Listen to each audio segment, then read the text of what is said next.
तुलसी के आगे आप हर सुबह श्रद्धा से जल चढ़ाते हैं, वही सेवा किसी दिन आपके पुण्य को काट भी सकती है।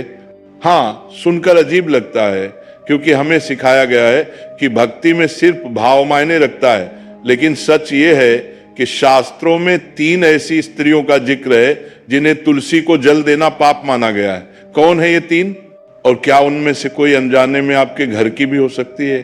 जरा सोचिए, जिस आंगन में तुलसी खड़ी है, जो आपके घर को पवित्र मानती है, क्या हो अगर वही तुलसी आपके कर्मों के कारण नाराज हो जाए? आज हम इस वीडियो में उसी रहस्य का पर्दा खोलने जा रहे हैं। आप जानेंगे न केवल वे 3 स्त्रियां कौन हैं, बल्कि यह भी कि अगर आप या आपके घर की कोई महिला इनमें आती है तो क्या बदलना जरूरी है ताकि आपकी भक्ति अपराध में न बदल जाए। और यकीन मानिए, जब आप इस सच्चाई को जानेंगे तो आप अगली बार जल अर्पण करते हुए बिल्कुल अलग भावना में खड़े होंगे, क्योंकि ये सिर्फ पूजा नहीं, आपके पूरे आध्यात्मिक जीवन की दिशा तय कर सकती है। तो जुड़े रहिए, क्योंकि अगले ही पलों में हम उस रहस्य तक पहुंचने वाले हैं जो सदियों से शास्त्रों में छिपा था, लेकिन आज आपके सामने खुलने वाला है। चलिए कमेंट करके बताइए ये वीडियो आपको कैसे मिली। क्या आपने इसे खुद सर्च किया था या अचानक आपकी स्क्रीन पर आ गई और आपने क्लिक कर दिया? हमें भी जानना है कि हमारी आवाज यूट्यूब आपके तक कैसे पहुंचा रही है। और हाँ, चैनल को जरूर सब्सक्राइब करें ताकि आपको हर ज्ञान से भरी वीडियो सबसे पहले मिले, और वीडियो को लाइक करना ना भूलें। चलिए अब बढ़ते हैं वीडियो की तरफ। क्या आप जानते हैं, कुछ स्त्रियां जो रोज श्रद्धा से तुलसी को जल चढ़ाती हैं, वही अननोइंगली ऐसा कर बैठती हैं जो शास्त्रों में पाप कहा गया है। ये सुनकर शायद आप चौंक जाएं। भक्ति में पाप, तुलसी सेवा में अपराध, और वो भी स्त्रियों से। लेकिन यही सच है। आपके मन में ये सवाल जरूर उठा होगा, कौन है वे 3 स्त्रियां? क्या आपने या आपके घर की कोई महिला भी जाने अनजाने इस अपराध की भागी तो नहीं बन रही? बहुत से लोग सच्चे भाव से दिन की शुरुआत तुलसी जी को प्रणाम करके जल चढ़ाकर करते हैं, लेकिन यदि शास्त्रों की आंखों से देखा जाए, हर भक्ति क्रिया, हर सेवा विधि सिर्फ भाव से नहीं, ज्ञान से भी पूजनीय होनी चाहिए। और जब बिना सही समझ के हम तुलसी सेवा करते हैं, तो वही जल जो भगवान को प्रिय होता है, वही जल हमारे पुण्य को नहीं, हमारे सिर पर दोष का भार चढ़ा सकता है। तुलसी सिर्फ एक पौधा नहीं, वो देवी हैं, भगवान की परम प्रिया हैं। उनके पास जाने से पहले भी किसी विशेष प्रकार की स्त्रियों को सावधान कर दिया गया है। और अमीन, आज हम उसी रहस्य पर से पर्दा उठाएंगे, उन 3 स्त्रियों के बारे में जानेंगे जिन्हें कभी भी तुलसी को जल अर्पित नहीं करना चाहिए। क्यों? क्योंकि उनका ये सेवा करना श्रद्धा नहीं, शास्त्र विरोध बन जाता है। और इस पूरे वीडियो में हम सिर्फ निषेध की बात नहीं करेंगे, बल्कि ये भी जानेंगे कि कौन सी सेवा, कौन सा भाव और कौन सी विधि से तुलसी जी प्रसन्न होती है। लेकिन अभी सिर्फ एक बात याद रखिए, अगर आप भी उन 3 स्त्रियों में से एक हैं, तो ये वीडियो आपके जीवन की दिशा बदल सकता है। तो अंत तक जुड़े रहिए, क्योंकि जो आप अभी सुनने जा रहे हैं वो सिर्फ जानकारी नहीं, आत्मा की चेतावनी है। जिस तुलसी को हम अपने आंगन में लगाते हैं, जिसे रोज जल देते हैं, स्पर्श करते हैं, वह कोई साधारण पौधा नहीं, वह तुलसी देवी हैं। शास्त्रों में उनका उल्लेख मिलता है वृंदा देवी के रूप में, जो स्वयं श्री कृष्ण की परम प्रिय सखी हैं। वृंदावन की अधिष्ठात्री, भगवान के नित्य लीलाओं की संयोजिका, और ऐसी परम शुद्ध आत्मा जिनकी बिना कृपा के कोई भक्त वृंदावन में भी प्रवेश नहीं कर सकता। तुलसी जी को श्री हरि ने अपनी प्रिया घोषित किया है। भगवान कहते हैं, जिस भक्त ने मुझे पुष्प नहीं चढ़ाया कोई बात नहीं, पर जिसने तुलसी दल नहीं अर्पित किया वो मेरी आराधना नहीं समझता। शास्त्रों में लिखा है, तुलसी दले नैव हरे पूजनम उत्तमम, यानी भगवान की सबसे उत्तम पूजा तुलसी दल से होती है। सिर्फ तुलसी का नाम जपना, तुलसी को स्पर्श करना, उनका दर्शन करना, या उनके चारों ओर परिक्रमा करना, ये सब करोड़ों यज्ञों और तीर्थों के समान पुण्यदायक कहा गया है। तुलसी माता है, वो हमारे पाप हरती है, हमारी घर की रक्षा करती है। और जब समय आता है तो यमराज के दूत भी उस घर में प्रवेश नहीं करते जहां तुलसी जी विराजमान होती है। एक तुलसी का पौधा जिसे श्रद्धा से रोपित किया गया हो, जब तक उसकी एक भी शाखा, एक भी पत्र जीवित रहता है, उस व्यक्ति का पुण्य हजारों कल्पों तक अक्षुण्ण बना रहता है। कहा गया है, जो भक्त तुलसी को जल देता है, उन्हें प्रणाम करता है और भगवान को तुलसी दल अर्पित करता है, उसका कोई भी पाप उसके समीप नहीं फटकता। तुलसी जी को चंदन लगाना, माला पहनाना, उनके चरणों में दीप जलाना, ये सब सेवा नहीं, परम पूजन है। हर बार जब हम तुलसी को प्रणाम करते हैं, हम उनके माध्यम से भगवान के चरणों तक पहुंचते हैं। ये कोई साधारण सेवा नहीं, एक आध्यात्मिक सेतु है। तुलसी के माध्यम से हम भगवत प्रेम से जुड़ते हैं। लेकिन जिसे हम पूजा समझते हैं, माध्यम से जुड़ते हैं, यदि उसके नियमों को नहीं समझा तो वही सेवा अनजाने में अपराध बन जाती है। इसलिए ये समझना जरूरी है। तुलसी जी की महिमा जितनी ऊंची है, उनकी सेवा उतनी ही सावधानी से करनी चाहिए, क्योंकि जो देवी स्वयं श्री कृष्ण के हृदय में वास करती है, उनकी उपेक्षा करना किसी भक्त का नहीं, मूढ़ता का लक्षण है। अब तक हमने तुलसी जी की दिव्यता को जाना, उनकी महिमा को समझा, लेकिन एक सवाल रह गया है, क्या हम सच में तुलसी जी की सेवा सही ढंग से कर रहे हैं? हर दिन सुबह श्रद्धा से जल अर्पण करना, दल तोड़कर भगवान को चढ़ाना, मंजरी चुनना, तुलसी को प्रणाम करना, हम में से कई लोग ये सब करते हैं। लेकिन क्या कभी आपने सोचा कि हमारी ये सेवा अनजाने में पाप का कारण बन सकती है? शास्त्र कहते हैं, सेवा अज्ञान से हो तो वह सेवा नहीं, अपराध बन जाती है। आइए समझते हैं उन आम गलतियों को जो बहुत से लोग रोज करते हैं और जिनसे तुलसी जी प्रसन्न नहीं, खिन्न हो जाती है। पहली, भूल जल की मात्रा और समय। तुलसी जी को जल देना बहुत पुण्यदायक है, लेकिन कई लोग इतना अधिक जल चढ़ा देते हैं कि पौधा ही सड़ने लगता है। शास्त्र निर्देश देते हैं, सुबह के समय सूर्योदय के बाद थोड़ा सा शुद्ध जल, वह भी तांबे के पात्र से, और तुलसी के मूल में देना चाहिए, पत्तों पर नहीं। अधिक जल देना या किसी भी समय देना, विशेषकर रात्रि या संध्या के समय, ये सेवा नहीं, अनजाने में दोष बन जाता है। दूसरी भूल, द्वादशी तिथि पर दल तोड़ना, ये सबसे गंभीर भूलों में से एक है। द्वादशी तिथि यानी एकादशी के अगले दिन, उस दिन तुलसी जी विश्राम में होती हैं।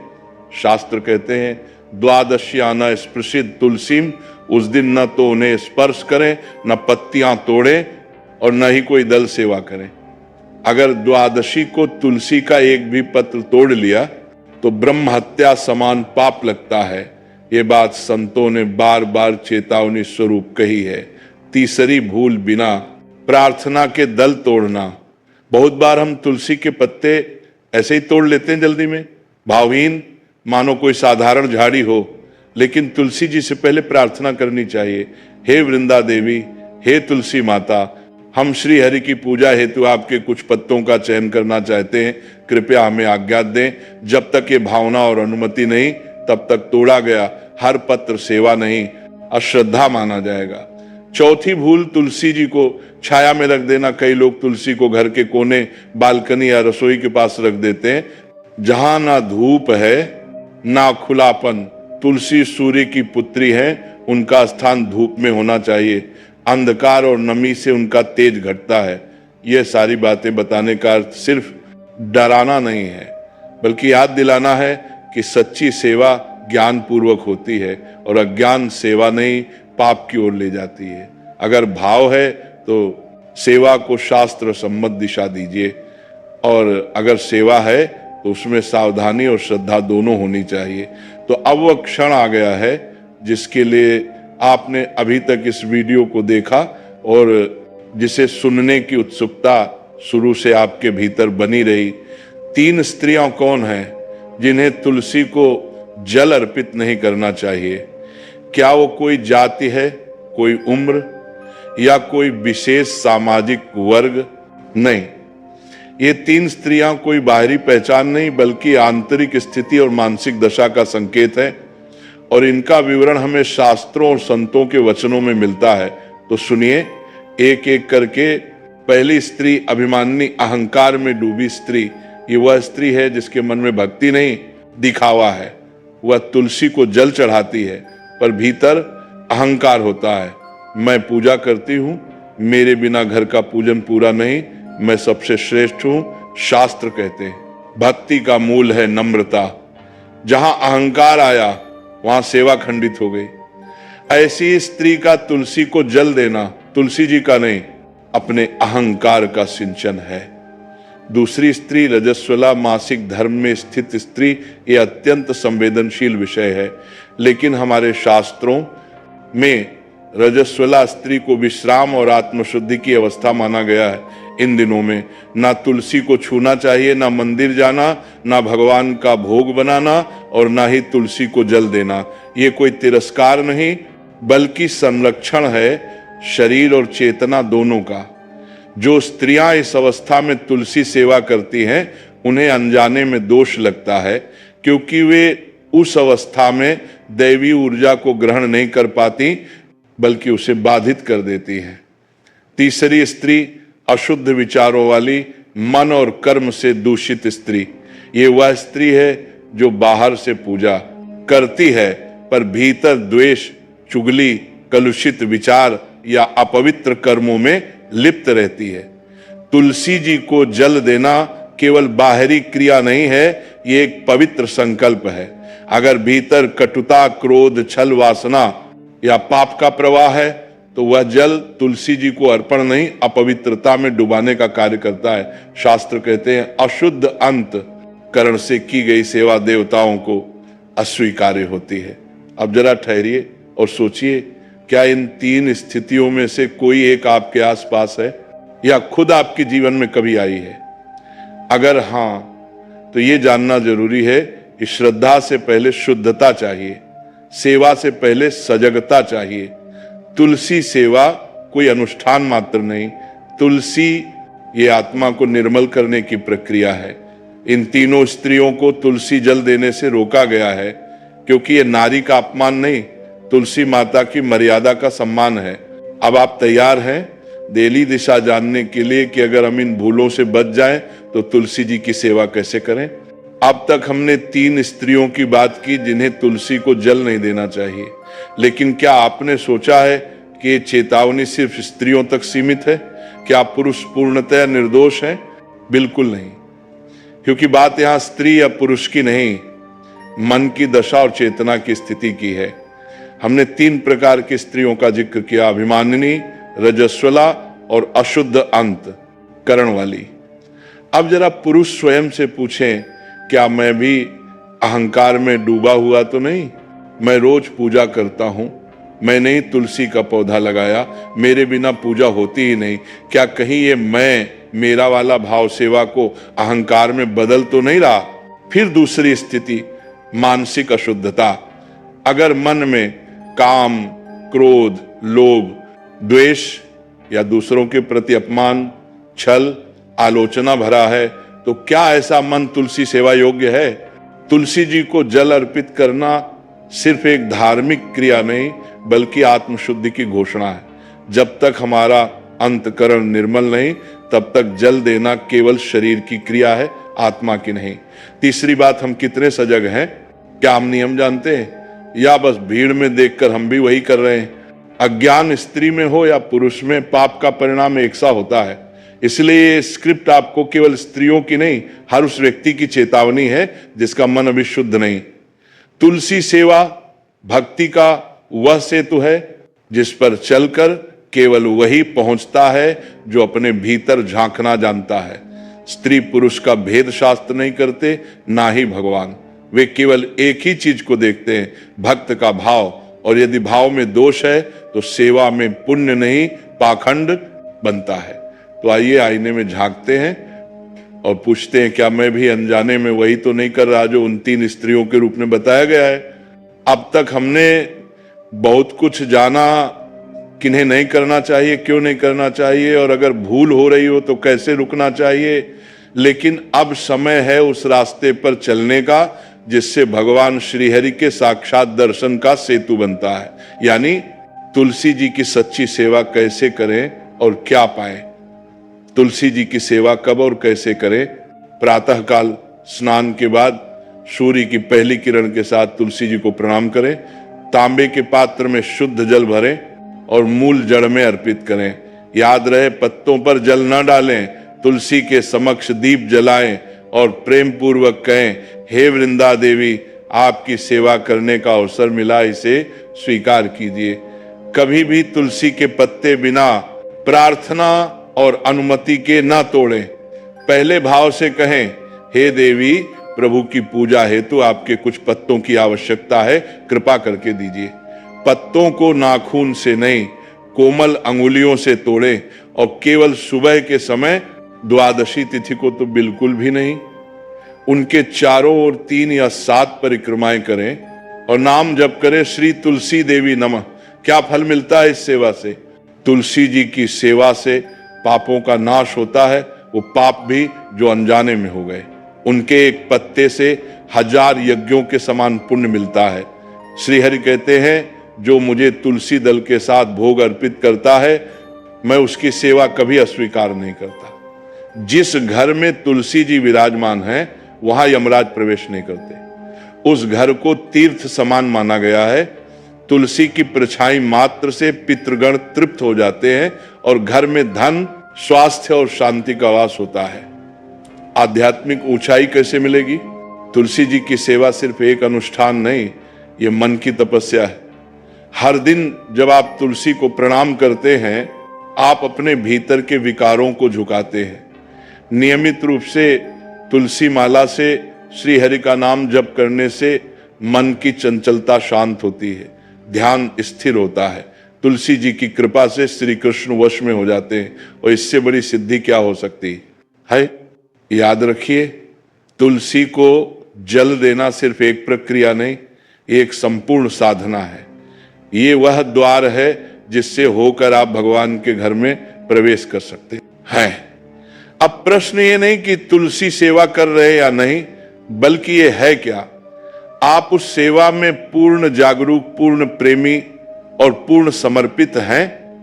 इतनी देर से हम एक ही विषय के चारों ओर घूम रहे थे, तुलसी सेवा, लेकिन क्या ये सिर्फ एक पौधे से जुड़ा अनुष्ठान है? नहीं, ये तो हमारे भीतर की पवित्रता की परीक्षा है। ये तो हमारे मन के आंगन में खिले वृंदावन की खोज है। तुलसी जी केवल भगवान की प्रिया नहीं, वो हमारी भी माता है, हमारी आत्मा को शुद्ध करने वाली, हमें पापों से छुड़ाने वाली और अंततः हमें भगवान के समीप ले जाने वाली। हमने सीखा कि कौन है वे 3 स्त्रियां जिन्हें तुलसी को जल नहीं देना चाहिए, लेकिन ये केवल एक सामाजिक या शारीरिक चेतावनी नहीं थी, ये एक आंतरिक जगाने वाली बात थी, जिससे स्त्री हो या पुरुष, हर कोई खुद को टटोल सके। आज ये वीडियो शब्दों का संकलन नहीं था, ये एक आह्वान था, एक पुकार कि हम अपनी भक्ति को सजग बनाएं, अपने कर्म को शुद्ध करें और अपनी नीयत को निर्मल करें। क्योंकि भगवान नाम स्वीकारते हैं किसी में पीना, लेकिन भाव की गहराई में उतरकर तुलसी सेवा स्वीकारते हैं, लेकिन सच्चे समर्पण से। तो आज आपके घर में तुलसी है, पर क्या आपके भीतर भी तुलसी जैसी शुद्धता है? आप जल चढ़ाते हैं, पर क्या उसमें अहंकार का रंग मिला है? आप नियम निभाते हैं, पर क्या आपने मन को भी नियम में बांधा है? यदि नहीं तो आज से शुरू कीजिए।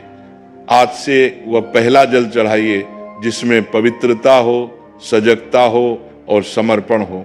और अंत में फिर से याद दिलाना चाहूंगा, 3 स्त्रियां तुलसी को जल नहीं चढ़ा सकती, क्योंकि उनका मन समय अभाव उस सेवा योग्य नहीं होता। लेकिन यदि आपने अब तक ये सब सुना है और भीतर कुछ हिला है, तो निश्चित जानिए आपकी आत्मा सेवा के योग्य है और तुलसी माता आपकी प्रतीक्षा कर रही हैं। जय श्री तुलसी महारानी, जय वृंदा देवी, जय श्री तुलसी माता कर रही हैं।